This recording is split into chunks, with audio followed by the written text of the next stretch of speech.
Hey, welcome to Live Like an Athlete. Today we're going to talk about diabetes. Colby is a type 1 diabetic, and I'm going to ask Colby some questions and we'll talk a little bit about diabetes.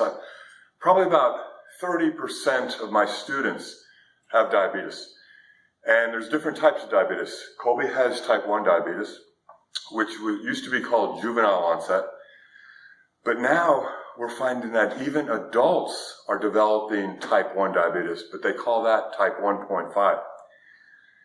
And ironically, children are developing type 2 diabetes. Type 2 diabetes used to be reserved for adults, but now because a lot of kids aren't eating right, they're developing insulin resistance, and that means that their pancreas is producing insulin, but it's not able to pull the energy, to pull the sugar into the cells, and so the blood sugar remains high. So diabetes is rampant, especially in the United States. Type 2 diabetes, a lot of it is due to diet. Type 1 is genetic and sometimes triggered by a virus. And so Colby's going to share with you right now what he does. He uses a pen that allows him to get the insulin into his bloodstream. And go ahead and explain how that one works there. Well, this is a lot easier than the syringe where you have to draw out the insulin. It actually comes with 600 units. And so all you have to do is just dial it and just give yourself a shot. It's as simple as that. Great. So it's efficient and safe, and it sounds like the way to go. I know a lot of diabetics, some of my students have what's called the pump, and that allows the person to provide insulin when they need it, when their blood sugar becomes high enough, and then it provides the insulin for them. So what I'd like to do now is talk a little bit about how to prevent diabetes, and that's why we're on the bikes.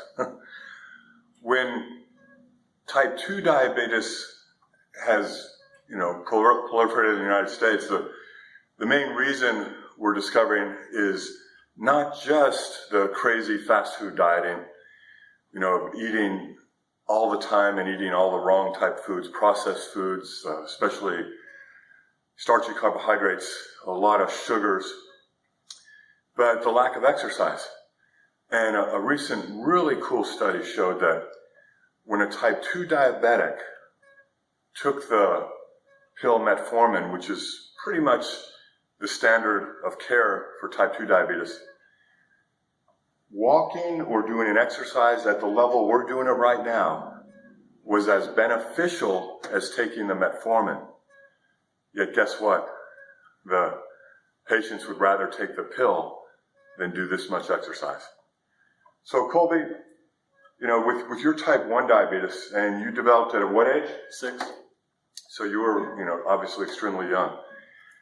Your pancreas has stopped producing insulin, correct? Yes. So what would happen if you didn't have insulin? It could have, the worst part would be death, of course. Right. But you'd have high blood sugar, which can damage your organs. Right. And what organs does high blood sugar damage? Mainly your kidneys. Yes. And also, how about eyes? Oh yes. Yeah. It can cause blindness. Right. Right. So those of you who have diabetes, take care of it. If you don't have diabetes, here's what I highly recommend. And I know this seems crazy, but I recommend that everybody go to Walmart or CVS pharmacy and get a glucometer. You can get it for $10 or less, and it comes with about 10 test strips. And what you'll do is for 2 mornings in a row, just take your fasting blood sugar. That just means when you wake up, take your blood sugar. If it's over 90, then you may have a problem, and I would recommend going to a medical doctor where they would do what's called an A1C, which measures your glycol. It's your hemoglobin for 3 months. It's a good measure of your blood sugar over a 3-month period of time. But what this glucometer will allow you to do, you go ahead, you measure it 2 mornings in a row, fasting. If it's over 90, then buy some more test strips, and then do an experiment yourself and see if by dropping starchy carbs out of your diet, the breads, the pastas, the boxed cereal, all of those type of foods that are non-essential for us, then see if you can change your blood sugar levels by yourself by just looking closely at your diet. And of course, if you add exercise, that'll be valuable as well. Colby, thanks for joining us for Live Like an Athlete. We'll see you next week.